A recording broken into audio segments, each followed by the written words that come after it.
Okay, let's unpack this. We've all read the headline articles about achieving financial independence. It usually involves, aggressive saving, smart investing. And cutting out the avocado toast. Exactly. But the sources we deep dived into for you today reveal a far more surprising and frankly brutal truth about wealth creation.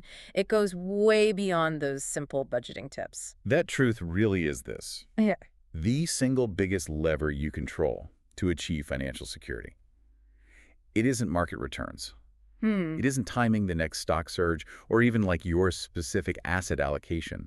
It's something far more fundamental, almost geometric. It's mathematical. It is. It's your personal savings rate. We're really getting into the mechanical underpinnings of wealth today. The sources confirm that the difference between, say, a 10-year path to financial security and a 30-year path can often hinge on just a few percentage points in your personal saving habits. Right. And that's regardless of what the S&P 500 does next year. It's about amplification, not market selection. Amplification, I like that word. Well, when we typically discuss financial leverage, we think about it in a corporate sense, right? Borrowing to amplify returns. Sure, like a company taking on debt. Exactly. But for personal finance, leverage applies to both the velocity of your accumulation, so how quickly your savings compound, and on the flip side, how incredibly vulnerable your current income is to unexpected financial shocks. Okay, so it cuts both ways. It cuts both ways. And we're going to show you exactly where that amplification happens from the micro level of your personal budget right up to the scale of global capital concentration. This is critical knowledge if you are serious about managing risk and securing your timeline. The math is relentless, and we're going to show you exactly how to wield it. This is deep knowledge for immediate action. Don't miss a single insight. Make sure you subscribe to Money Mindset. All right, here's where it gets really interesting. Let's start with the end game. The standard playbook for financial independence, or FI, revolves around that classic 4% rule of thumb. That rule basically says you need to accumulate a nest egg that is 25 times your current annual consumption needs. That 25x figure it's your destination. And the logic behind that target is sound. It's based on this premise of what economists call consumption smoothing. Consumption smoothing. Oh. Yeah, a financially rational consumer saves enough money during their working years, their high-income years, to replace their active income in retirement.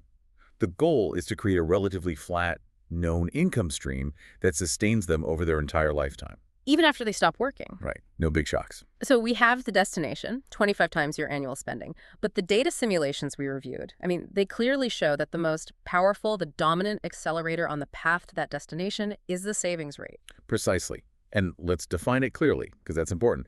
The savings rate is simply your total savings divided by your savings plus your spending. And this has to include pre-tax stuff, like a 401k. It absolutely must include all pre-tax contributions.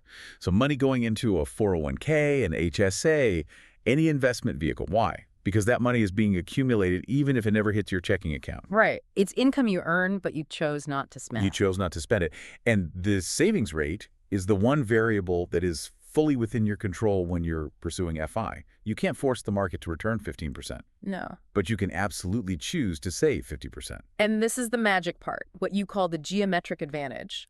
It works in two simultaneous incredible ways.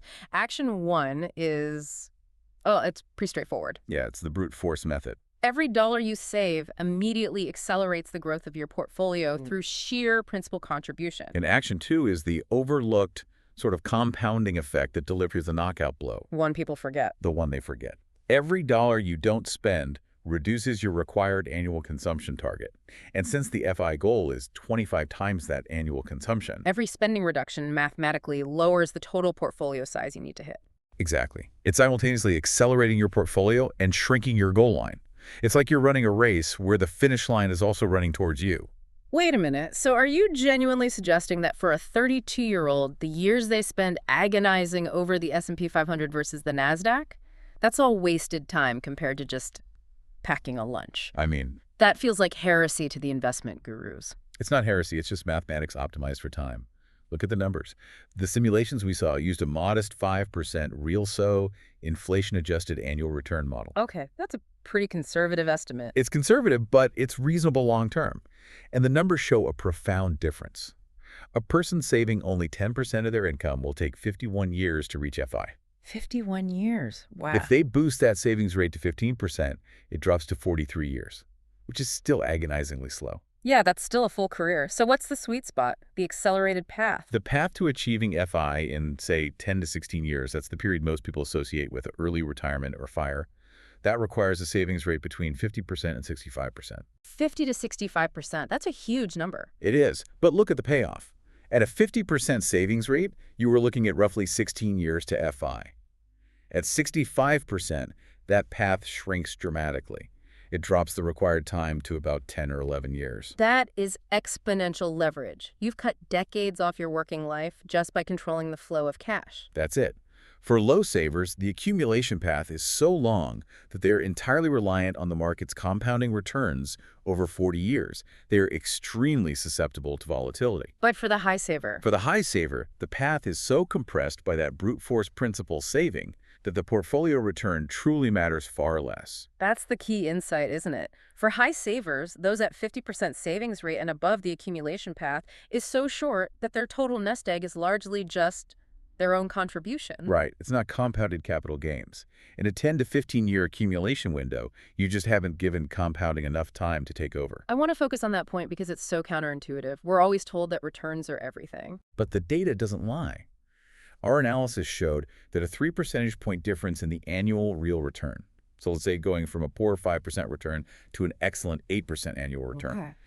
is often less impactful on the time it takes to reach FI than a mere 5% difference in the savings rate itself. So you're saying, let's assume two identical people start saving at the same time. Right. Person A saves 60% of their income and is aiming for just a 5% return.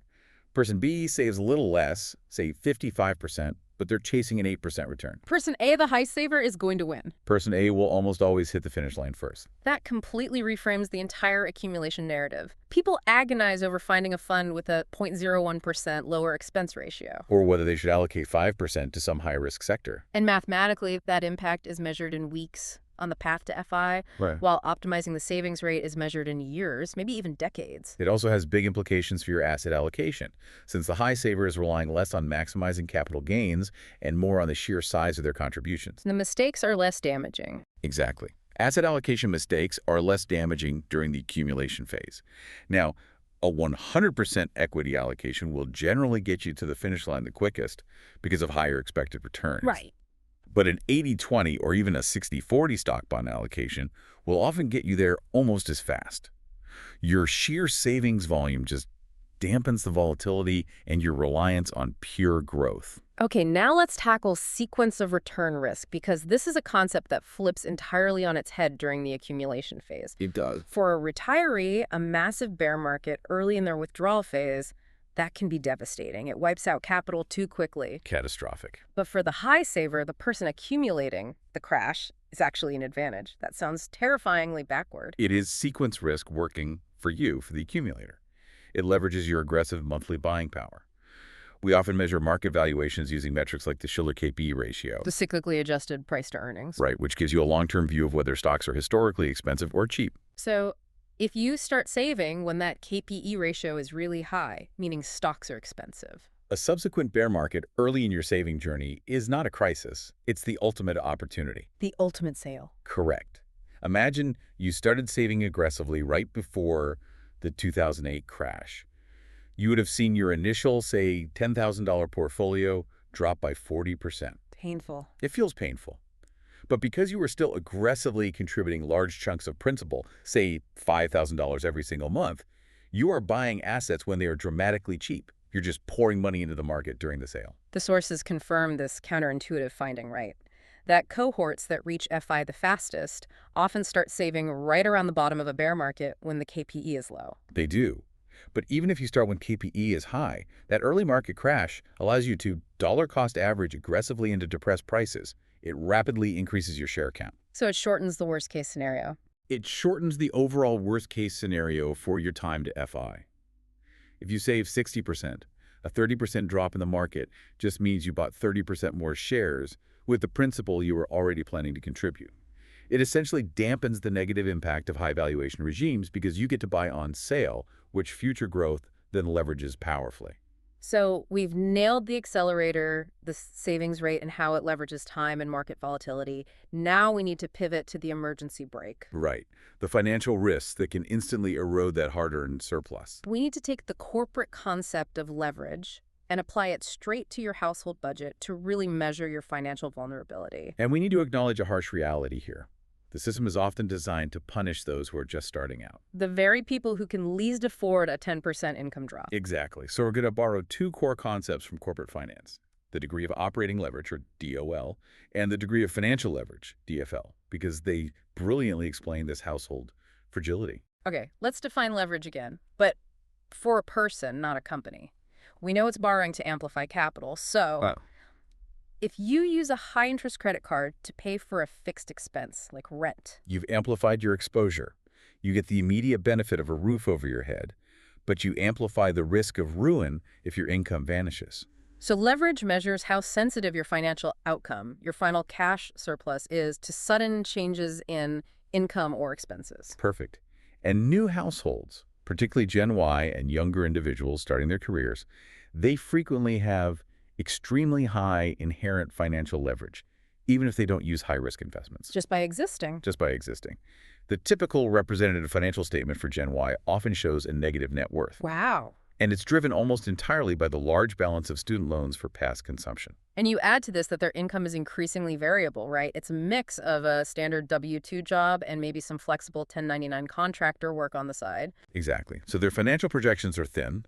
The sources we looked at analyzed a representative case where a new household had an expected annual financial surplus of only around $2,000. $2,000, that's the financial tightrope we're analyzing, a very thin margin for error. The tool we use to measure this vulnerability, the ultimate risk factor, is the degree of total leverage, or DTL. DTL. And this is calculated by multiplying the degree of operating leverage, the DOL, by the degree of financial leverage, the DFL.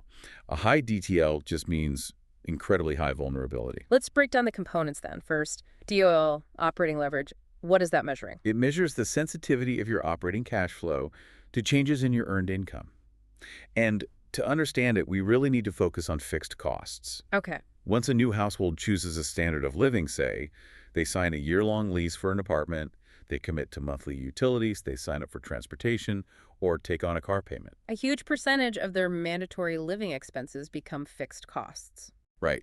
These are costs that are very difficult, if not impossible, to cut in the short run without causing severe lifestyle upheaval or, breaking legal agreements. And since those mandatory expenses are fixed, any drop in earned income gets amplified. It results in a disproportionately large drop in your remaining cash flow. Now, it's true that mechanically variable costs, like federal and state taxes, will drop automatically if your income drops, which helps a little. But the big ones, rent, car insurance, minimum utility payments, they're sticky. Very sticky. In our representative case, if we assume a typical highly leveraged household has a DOL of 4, A deal of 4. a 10% change in earned income translates to a 40% change in operating cash flow. The fixed cost didn't budge, so the entire shock is absorbed by the cash flow remaining after those costs are paid. That is a brutal drop. To the stability of your rent payment is actually what makes your financial life unstable. That's a powerful irony. It is. Now, let's layer in the second piece, financial leverage, DFL. DFL measures how sensitive your final surplus, your actual net income, is to changes in that operating cash flow.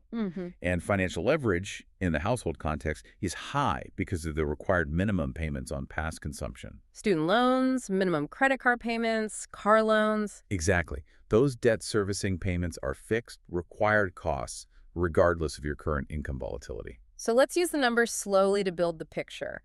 In that representative case, imagine the household generates, say, $5,000 in monthly operating cash flow after paying their fixed living expenses like rent and utilities. Okay, $5,000. Then their financing expenses, the required minimum debt payments for student loans and credit cards, total $3,000 per month. So that leaves a monthly surplus of $2,000. Right. And the DFL calculation in this scenario is 2.5.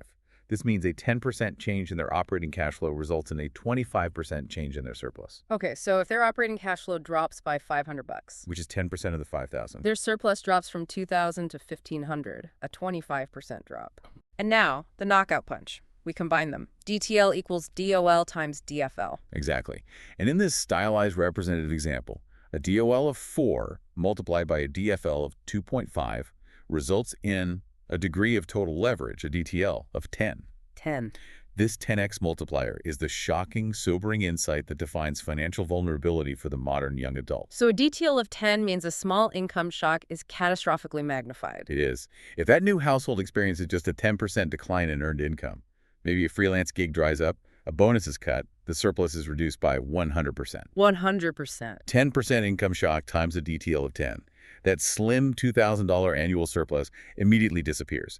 It pushes the household into a deficit that can only be solved by emergency savings, family support, or worse, new high-interest debt. This extreme vulnerability, it explains so many of the behaviors we're seeing in this generation, things that are often misunderstood as just like lifestyle choices. Absolutely. The exponential growth of the sharing economy, using services like Zipcar instead of owning a car, renting tools, using public transport. It's a fundamentally sound financial move. It's risk management masquerading as convenience or minimalism. That's a great way to put it. You're converting the fixed costs of ownership loan payments, which is high DFL, insurance and maintenance, which is high DOL, into the variable costs of use. And that immediately lowers both components of the DTL calculation. It reduces financial vulnerability and makes the household budget significantly more resilient to income volatility. This strategy of converting fixed costs to variable costs is essential for any highly leveraged individual. The sources also noted that Gen Y is relying more on what they call the in-kind economy. Right, sharing time and non-financial assets to trade in risks, especially if they don't have a robust family safety net to act as a financial buffer. They instinctively understand the danger of high fixed costs, even if they don't know the term DTL. Okay, so now let's zoom out. Let's take a macro perspective. If we connect this to the bigger picture, the math of individual savings is really just one manifestation of the larger global financial dynamic. A dynamic driven by capital accumulation. Exactly. And understanding how wealth concentrates societally helps contextualize why mastering your personal savings rate is.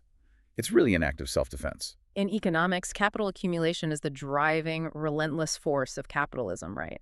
The investment of money or any financial asset with the goal of generating an increased monetary value. Whether that value is profit, rent, interest, or capital gains.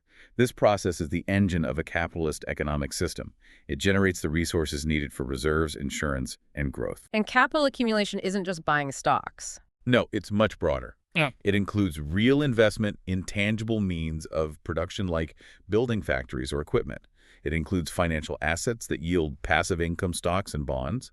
It also includes non-productive physical assets like luxury real estate or art that are bought mainly for appreciation. And critically, it includes investment in human capital education and training and social capital, which is the productive capacity held in common by a society. Right. And the sources we looked at delve into the academic critique of this process, particularly citing Marxist theory. Okay, and just to be clear for our listeners, we're not endorsing a viewpoint here. We're reporting on what the analysis in the source material covers. Absolutely. So this theory defines capital as expanding value. Yeah. And the core argument is that this profit-driven operation has a systemic, sort of innate tendency toward the concentration and centralization of wealth in the hands of the richest capitalists. So it's not a side effect, it's a structural tendency inherent to the system. According to the theory, yes. And this tendency can manifest as what's called a crisis of overaccumulation. A crisis of having too much money. In a way. It's an economic crisis state that occurs when the rate of profit is greater than the rate of new profitable investment opportunities. In simple terms, there's just too much available capital money looking to make more money compared to new productive opportunities that could absorb it efficiently. Okay, so when that happens, when the excess capital runs out of productive places to go, where does it flow? This is the key modern takeaway. It seeks returns in high-risk areas. It moves rapidly into financial speculation. It fueled bubbles in real estate. And it often requires major state expenditure, sometimes in military investment, just to keep the economic system cycling. And when capital is flowing into speculation instead of production, the outcome is typically stagnant wages for the average worker, increasing permanent unemployment and escalating inequality. The income derived from interest and rent, so income from existing capital rises relative to income from labor. This is the structural reason why maximizing your personal savings rate is an act of self-defense. If the macro dynamics are suppressing your income from labor, you have to maximize the income you derive from capital. And this concentration is absolutely measurable. We're talking staggering wealth metrics. So we define wealth as a stock variable assets minus liabilities. And we often talk about high net worth individuals, HNWIs. People with at least $1 million in investable assets. But the truly staggering category is the ultra high net worth individuals, or UHNWIs. Those are people with $30 million or more in investable assets. This group, the ultra-rich, constitutes only a microscopic 0.0003% of the world's population. It's an incredibly thin slice of humanity. 0.003%. And yet that minuscule UHNWI population holds 13% of the world's total wealth. 13%. And that level of concentration has profound real-world consequences beyond just the numbers. It leads directly to oligarchy, where this tiny group wields disproportionate political and philanthropic power, shaping policy and outcomes to suit their agendas. And it often accelerates that same cycle of overaccumulation. Right. Furthermore, the accumulation is dynastic. The sources track several top dynastic families and their wealth multiplied by billions just between 1983 and 2020. And that accelerated growth rate has been shown to continue and even amplify during periods of economic dislocation like the pandemic. Where asset prices, owned disproportionately by the wealthy, soared while labor markets struggled. Exactly. So understanding the scale of this concentration is crucial. It means the window of opportunity to rely solely on labor income is shrinking. Mastering your personal savings and your risk levers is not just about early retirement. It's about participating in the capital cycle that dominates the macro picture. #TAG4, the financial planning roadmap, actionable takeaways. Okay, we've established the theoretical power of the savings rate and the immediate danger of household leverage. Now we shift to the essential action plan. The what do I do now part. Exactly. We're going to apply all this theory using a concrete structured blueprint, the 7-step financial planning process. This structured process is so vital. The biggest mistake people make is skipping straight to step 4, developing recommendations, or step 6, implementing some stock tip they heard about. Without doing the first steps. Without completing steps 1 and 2, understanding your current circumstances and clearly defining your goals. The 7-step process forces structure. It's to understand, identify, analyze, develop, present, implement, and monitor. To make this process tangible, let's use the case study the sources provided of Martha and Dan Miller. They're 32 high earners with a combined salary of $230,000, and they have one daughter, Emily. And they had a complex set of competing high-cost goals that required immediate and pretty painful trade-offs. What were their goals? Goal 1, acquiring a lake cabin in a very tight 6-year window, ideally with no mortgage. Goal 2, sending Emily to an elite private college, which they estimated would cost $71,000 a year. And goal 3, they wanted to retire comfortably at 67. The initial analysis of their current savings rate and investment allocation showed they were highly unlikely to meet all 3 of those goals simultaneously. Something had to give. The conflict is stark. The cabin goal required pulling a huge chunk of cash out of potential investment growth to use as a down payment in just 6 years. Right. Meanwhile, that elite college goal, which they were adamant about, required aggressive savings starting now, but their original 401k contribution rate was only 8% each, relying heavily on their employer match. So not nearly enough to hit all 3. Not a chance. The resulting plan required a critical trade-off anchored around time. To achieve both the cabin and the extensive college goal, the plan prioritized immediate, aggressive $529 savings for Emily. Okay, so college came first? College came first. They delayed maximized 401k retirement contributions until Emily's college fund was adequately accumulated around year 12 of the plan. And the consequence? The unavoidable consequence of prioritizing the cabin and the college was locking in their retirement age until 67. It eliminated any possibility of early retirement. This defined the goal structure.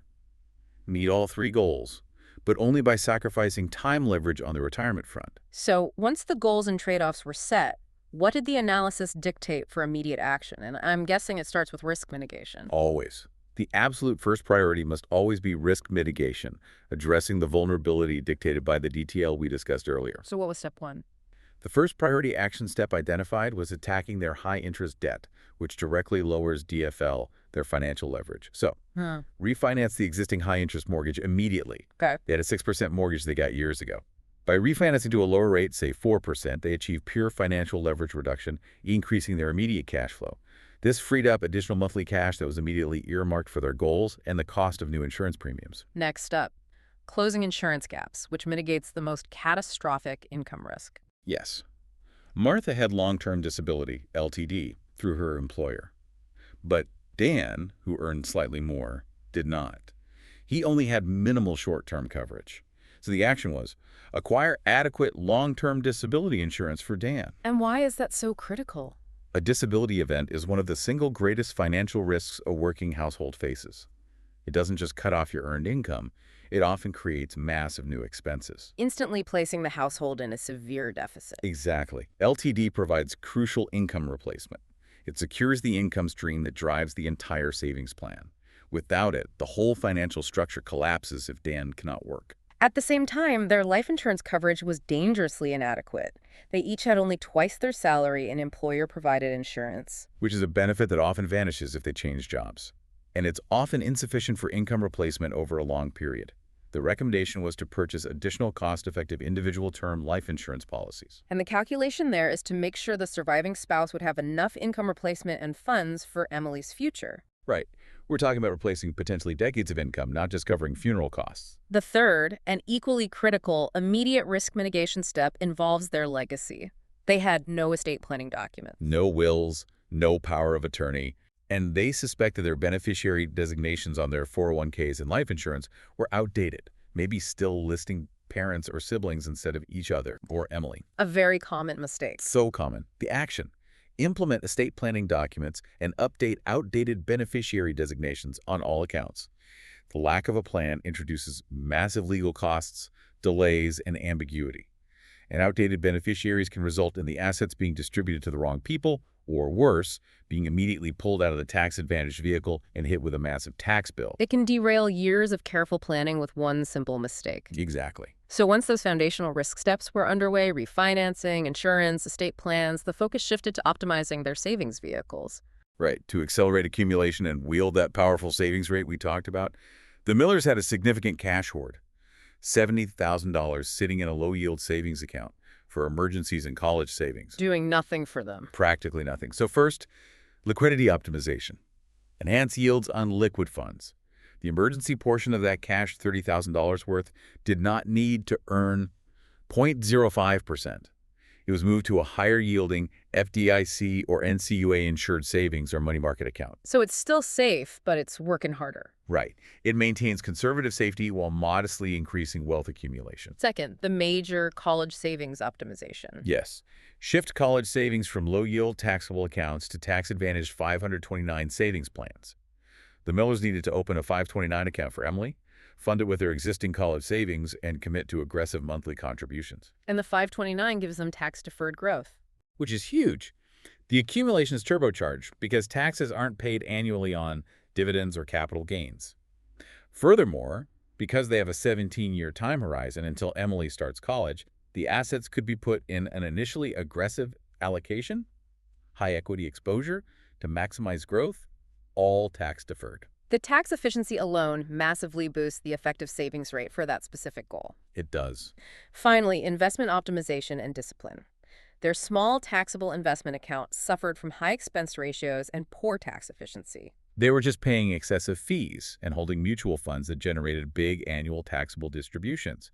The immediate recommendation was to reallocate those funds into more cost-efficient and tax-effective vehicles, like low-cost ETF that track major indices. And based on their risk tolerance and capacity. More importantly, their high capacity for risk, given their strong income and long time horizon, they were justified in increasing their overall equity exposure across their accounts to increase the potential for growth. And investment discipline meant avoiding what? Meme stocks. Yeah, avoiding high volatility, low yield assets like digital assets or meme stocks if they conflicted with the goal maximizing allocation. Given their long horizon, increasing equity exposure provides the highest statistical probability of meeting their aggressive goals. They just needed to adhere to the plan, not chase high-risk, low-probability outcomes. So the Miller's case provides a complete blueprint. It really does. Address the immediate financial risk first. Use refinancing to create reliable cash flow. Optimize every dollar saved by using tax-advantaged vehicles like 529s and 401ks, and maintain investment discipline congruent with your actual capacity for risk, not just your psychological tolerance. So what does this all mean? It means the path to financial mastery is less about market genius. And more about mastering your own behavior and structure. Hashtag tag outro. We've covered a tremendous amount of ground today. We've mapped out the fundamental dynamics of wealth, from the speed of your personal savings rate to the global concentration of capital and the mechanics of household vulnerability. We established clearly that the savings rate is the ultimate lever. It's far more potent and reliable than chasing a higher investment return, especially for those pursuing rapid financial independence. And that dual action effect, accelerating your portfolio growth while simultaneously shrinking the target, that's the core weapon in your arsenal. We also highlighted the shocking amplification effect of household leverage, showing how a high DTL, like that 10x scenario we examined, means small income shocks can instantly wipe out a thin surplus. Which mandates aggressively reducing your fixed costs and any high-interest debt. And we wrapped up with a non-negotiable roadmap showing how proactive, structured steps like closing critical insurance gaps, establishing an estate plan, and optimizing tax-advantaged savings vehicles are the mandatory foundations you must secure. The data simulations clearly demonstrate that the greatest time leverage you possess for wealth accumulation happens in the earliest years of your journey. That makes your actions today exponentially more valuable than actions taken a decade from now. So, here is the provocative thought for you to chew on. The data shows your greatest lever is now. What one action today, not next month, but this week, will shift your path from 30 years to 15? Go identify the one fixed cost you can demolish or the one critical insurance gap you can close. That single move could be the difference maker. If you want more in-depth analyses like this one every week, make sure you subscribe to Money Mindset.